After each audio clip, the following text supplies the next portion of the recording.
First natin gagawin, i-marinate muna natin ang ating manok ng soy sauce, calamansi juice, at saka kaunting black pepper at kaunting asin. Pagkatapos, i-mix na natin siya. For today's recipe nga pala, magluluto pala ako ng spicy buttered garlic chicken. Marinate lang natin ng 30 minutes.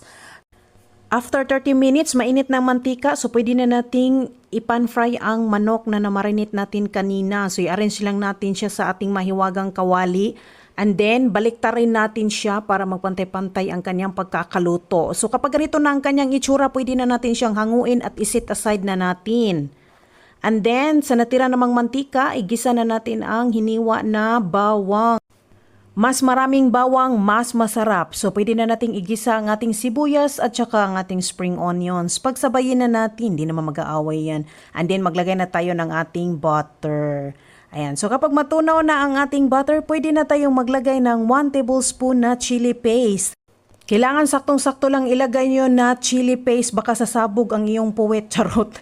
So, ilagay na natin ang ating red bell pepper, siling haba, chicken cube. Maglagay tayo ng kaunting oyster sauce. Siling haba ang ginamit ko kasi wala akong sili kulikot. And then maglagay na tayo ng mushroom seasoning at kaunting asin. So mix together. So kapag na-mix na natin, pwede na natin ilagay ang ating manok. Oo, yung manok. And then maglagay na tayo ng calamansi juice.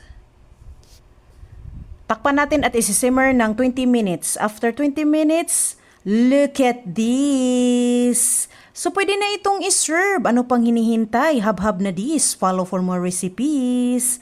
Salamat sa pagtanaw. Nagdagdag pala ako ng black pepper. Baka makalimutan.